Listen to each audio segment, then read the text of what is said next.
অশোক, অশোক, আরে কোথায় গেলি? অশোক, কোথায় গেলি রে? আমাদের তো দেরি হয়ে যাচ্ছে। হ্যাঁ দাদা বৌদি, বলুন। আসলে টেবিলটা একটু পরিষ্কার করছিলাম। সেটা তো জানি, তুই যে বসে থাকার ছেলে নয়, এটা আর নতুন করে বলার কি আছে। তোর মতন ছেলে বাড়িতে আছে বলেই তো আমরা এত নির্ভাবনায় থাকতে পারি। সত্যি অশোক, মাঝে মাঝে মনে হয় তুই যেন আমার ভাই। আর তুই আছিস বলেই তো বাড়িটা সবসময় ঝকঝকে চকচকে থাকে। এসব আপনারা কি বলছেন? আপনারা কি আমাকে কম ভালোবাসেন? আর তাছাড়া আপনাদের মতন দাদা বৌদি পেয়েছি, এটাই আমার কাছে অনেক। আর যেটা বলছিলাম বুঝলি, হ্যাঁ। ওই আমার ওই রাগী বোন মানে তোর দিদিমণি বাড়িতে রইলো, ভালো করে একটু খেয়াল রাখিস কেমন? আপনাদের কোনো চিন্তা করতে হবে না, আর দিদিমণির আমি সব খেয়াল রাখি। আপনারা এখন আসুন, অনেক দেরি হয়ে যাচ্ছে। তো সেই রাগী ম্যাডামটি গেলেন কোথায়? তাকে তো দেখতে পাচ্ছি না। আমি একটু আগে ম্যাডামকে চা দিয়ে এলাম। তখন দেখছি ফোনে কি সব দেখছি আর কি। ঠিক আছে, তাহলে আমরা যাই। আসি কেমন? দুগ্গা দুগ্গা, সাবধানে যাবেন বাবু। অশোক, একটু এদিকে শুনবি? যাই দিদিমণি।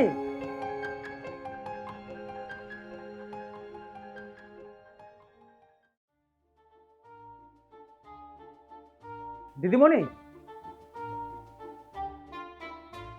কোথায় যাচ্ছ দিদিমণি?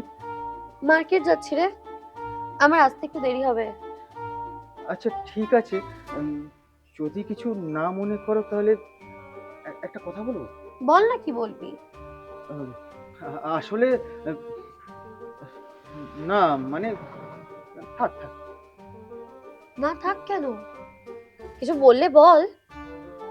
তোর জন্য কি মার্কেট থেকে কিছু আনতে হবে? না দিদিমণি, আনতে কিছু হবে না। আসলে বলছিলাম আপনাকে আমার খুব ভালো লাগে। কি কি তোর এত বড় সাহস? তুই একটা বাড়ির কাজের লোক হয়ে আমায় ভালোবাসার কথা বলি? তোকে না দাদা বৌদি এত ভালোবাসে, আর তুই কি না? তুমি রাগ করছো কেন দিদিমণি? আমার তোমাকে ভালো লাগে তা আমি বলে ফেলেছি, এবার তোমার ব্যাপার।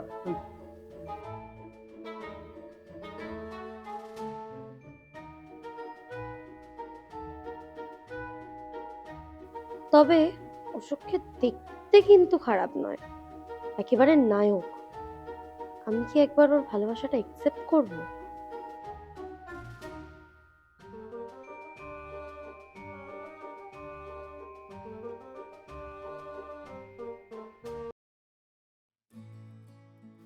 সত্যি অশোক, আমি যে তোমায় ভালোবেসে ফেলবো এটা ভাবতেই পারিনি।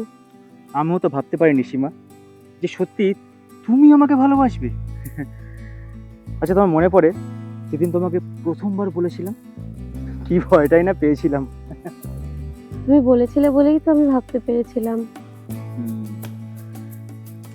কিন্তু আমি ভাবছি তোমার দাদা বৌদির কথা। তোমার দাদা বৌদি কি আমাদের সম্পর্কটা মেনে নেবে? আরে ওই চিন্তা ছাড়ো তো, তুমি তো জানোই আমার দাদা বৌদি আমাকে এরকম ভয় পায়। আর আশা করি আমি বললে না করবে না। তোমার কথা যেন সত্যি হয় সীমা। বিশ্বাস করো, আমি না মন থেকে অনেক ভালোবেসে ফেলেছি তোমাকে। আমি তোমাকে ছাড়া থাকতেই পারবো না। ও, তুমি বুঝি ভালোবেসেছো, আমি বুঝি ভালোবাসিনি? আমি হচ্ছে তোমায় অনেকটা ভালোবেসে ফেলেছি।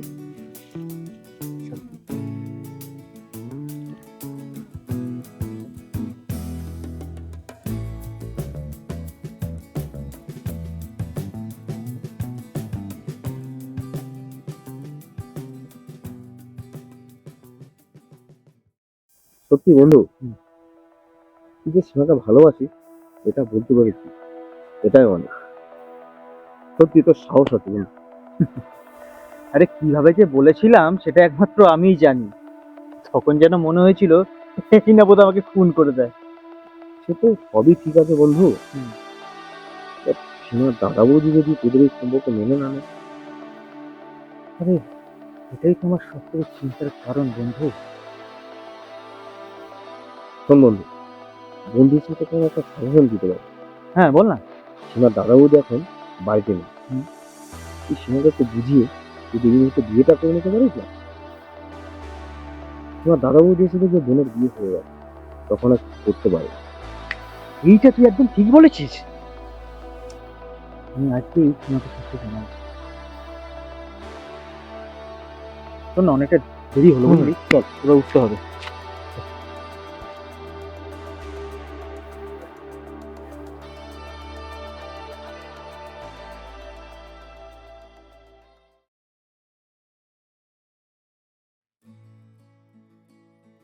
সত্যি সীমা, তোমার দাদা বৌদি যে আমাদের ভালোবাসাটা মেনে নিয়েছে, এই জন্য আমি ধন্য।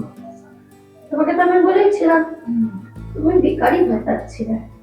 আমি তো জানতাম যে আমার দাদা বৌদি কখনোই আমার কথা ফেলবে না। হ্যাঁ, একদম ঠিক বলেছো। আর সেই জন্যই আজকে আমার থেকে খুশি বোধ হয় তুমি।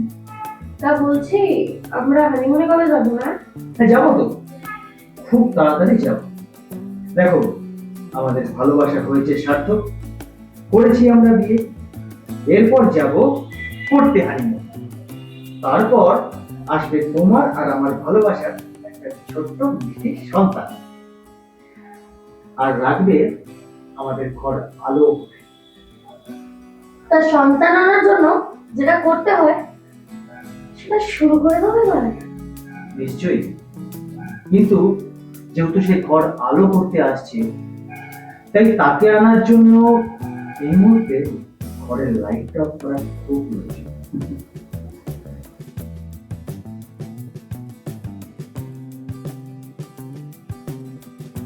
ছাড়ো, আরে এবার ছাড়ো। না, আমি ছাড়বো না, আজকে আমি তোমাকে কিছুতেই ছাড়বো না। উফ, প্লিজ, তুমি আমাকে ছেড়ো না, আমাকে ছেড়ে দাও ছাড়ো বলছি। Please, please, please, please. Ashok, এই অশোক, অশোক,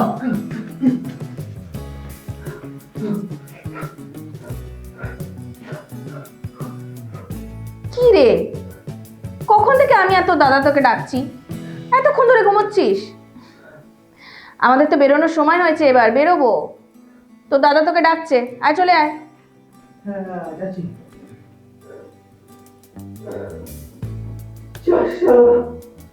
তার মানে আমি এতক্ষণ ধরে স্বপ্ন দেখছিলাম। কি অদ্ভুত স্বপ্ন রে বাবা! নিজের করে ছেঁড়া কথায় শুনে রাগ থাকার স্বপ্ন।